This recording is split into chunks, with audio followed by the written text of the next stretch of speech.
Good morning, students. How are you? I am fine, and I hope all of you are also fine and you are enjoying your studies at home and homework. So, let us start your question C of the chapter 5 today. Okay, question C. आज हम आपका chapter 5 था grammar class third chapter 5. In chapter 5, singular and plural nouns, I have explained you, I have said you about the question A that make the words into a plural form, and then second question आपको ये दिया गया था कि जो भी वाक्य आपको दिए गए हैं हाईलाइटेड है उन सिंगुलर को आपको प्लूरल बदल कर उन वाक्यों को दोबारा से लिखना था. You have to rewrite the sentences. Yes, now today in the same way you have to rewrite the sentences, but in this you have to change the plural into a singular form. अब आपको यहाँ पे क्या करना है, question सी में singular आपको plural form में दिया गया है क्वेश्चन, तो आपको क्या करना है, उसे सिंगुलर में चेंज करना है. You have to change that. Okay, rewrite following sentences making the highlighted nouns singular. Make the necessary changes also.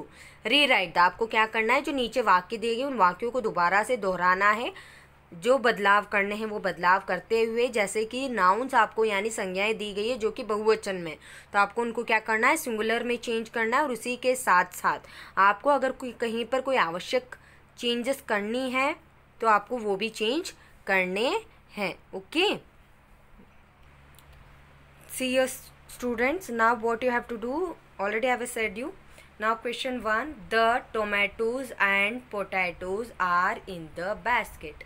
आपको क्वेश्चन दिया गया, इस क्वेश्चन में आपको क्या करना है, इस सेंटेंस को वापस लिखना है, लेकिन you have to rewrite that sentence. But before that you have to see that what changes you have to do. You have to change the plural into a singular. आपको क्या करना है, प्लूरल को सिंगुलर फॉर्म में बदलकर उस word को फिर आपको उस सेंटेंस को दोबारा से लिखना है और कोई नेसेसरी चेंजेस करनी हो तो. जैसे कि द टोमेटोज़ को हमने बदला सिंगुलर में टोमेटो, एंड पोटैटोज़ को हमने पोटैटो में बदला.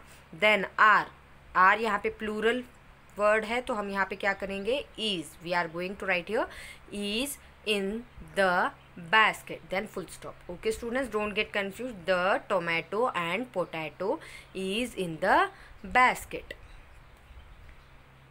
Next, question 2, are the books on the shelves? Shelf जानते हो, जो खाने होते हैं जिनमें हम किताबें भी रखते हैं और कुछ भी सामान रखते हैं, लेकिन यहाँ पे बुक्स के लिए कहा गया है, ये रहा. तो यहाँ पे आपको वैसे ही आर को चेंज करना था इज़ में. The book on the shelfs को हमें VES आ रहा है तो वहाँ पे क्या आएगा, या तो एफ या फिर एफ ही है ना बच्चों. So shelf SHELF. Put down the question mark. Okay, now question number 3, Mary is making dishes for the guests. Mary is has it is लिखा हुआ इसलिए हम यहाँ पे इज़ लिखेंगे. मेकिंग डिशेस को हमें कन्वर्ट करना है सिंगुलर फॉर्म में, डिश फॉर द गेस्ट्स कहा गया. गेस्ट मेहमान के लिए मेरी क्या कर रही है, खाना पका रही है, वो कुछ अच्छा सा डिश पका रही है. Now question number 4, the oxen are pulling the load. अब यहाँ पे क्या चेंज करना है हमें, oxen and are. Okay, the oxen is a plural form, then we have to write a singular form, ox is pulling the load. Okay, now question 5, the mangoes were plucked from the branches of the trees. Here plural form or mangoes were plucked from. तो हमें क्या change करना था, mangoes were plucked from the branches of the trees. तो हमें mangoes change करना था क्योंकि it is a plural form. Were is also a plural form because a singular form जैसे is का r है वैसे ही was का वर है plural form. तो हमें वर को चेंज करना है. we will change were into was. plucked from the branches को हमें singular form में चेंज करना है, branch of the trees.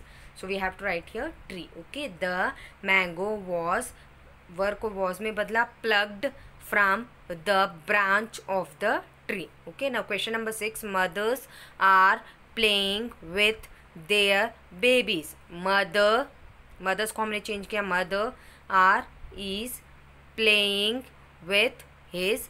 we have converted again their को हमने their, because it is a plural form so we are going to write his baby, not a baby's baby. okay, The ladies belong to different cities. The lady, I have converted the ladies into a singular form. Lady belong to different city. Now cities को हमने convert किया city में, singular form में लिखना था इसलिए. Okay, now have you got it? And I hope you have understood. If you have any doubt regarding these questions, you can ask me. Okay, students, now see here they have given you some questions, and लेकिन आप पहले ये देखो, some nouns have absolutely different plural forms. For example, कुछ ऐसी संज्ञाएं होती हैं जिनके पूर्ण तरीके से यानी पूरी तरीके से उनका प्लूरल फॉर्म जो है वो अलग होता है. वो कैसे, मैं आपको बताती हूँ. माउस, एक चूहा. माइस, बहुत सारे, एक से अधिक. Foot, feet. Man, man. Ox, oxen. Tooth, teeth. Child, children. Okay students, these are some examples of some nouns that are absolutely different plural forms. Now let us start our question D. Correct these sentences and rewrite them. आपको क्या करना है, यहाँ पे कुछ इन वाक्यों में कुछ थोड़ी सी गलतियाँ हैं, तो आपको क्या करना है, उन गलतियों को सुधारना है. यानी you have to correct that sentences, यानी इन सेंटेंसेस को सही कर कर आपको दोबारा से लिखना है. There are many animal in the zoo. अब हमें यहाँ पे मिस्टेक देखनी है. So there are many animal in the zoo. Animal singular form में आ रहा है, लेकिन आर और मैनी बहुत हो गए, वो तो बहुत सारे हो गए, एक से ज़्यादा हो गए. तो यहाँ पे क्या करना है, हमें एनिमल्स ऐसे लिखना है. So there are many animals in the zoo. Okay, now next question 2. He has 2 sister. Has एक पास्ट टेंस हुआ, सो हमें उसे क्या कन्वर्ट, उसमें उसको कन्वर्ट करना था हैव में. He have 2 sisters. Because sister दो, एक से ज़्यादा है, 2 हो गए, तो हमें वहाँ पे प्लूरल फॉर्म लिखना है. Now sisters, I have return that sentence again and I have corrected the mistakes.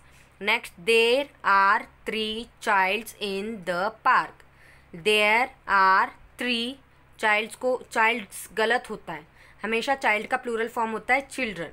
सो हमने लिखा children in the park. Okay, now next question 4.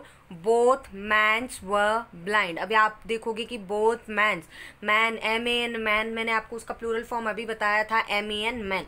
तो ये गलत हुआ, प्लूरल फॉर्म गलत लिखा हुआ है, तो हमें इसी को चेंज करना है. ठीक है, द मैन्स वर ब्लाइंड, हमें लिखना है both man were blind. Man का प्लूरल फॉर्म लिखा गया है यहाँ पे. ठीक है, now question E. Now in this question they have given you some sentences. in that you have, what you have to do, you have to tick the correct form, यानी सही शब्द पर आपको चिन्ह लगाना है.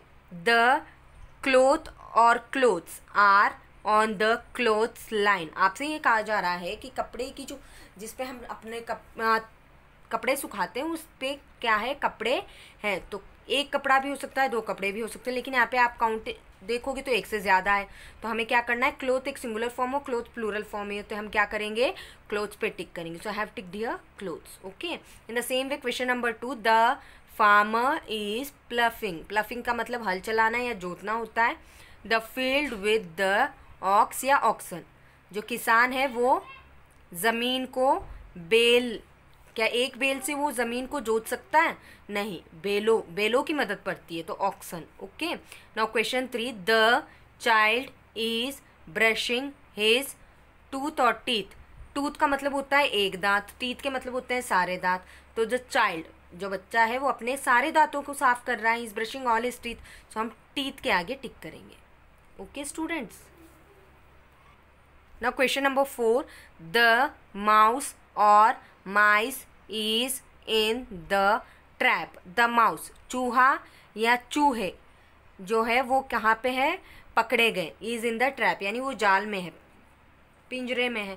तो क्या किया गया, माउस या माइस, यहाँ पे कितने चूहे हैं हम देखेंगे पिंजरे में, एक ही चूहा है, एक ही चूहा है ना बच्चों.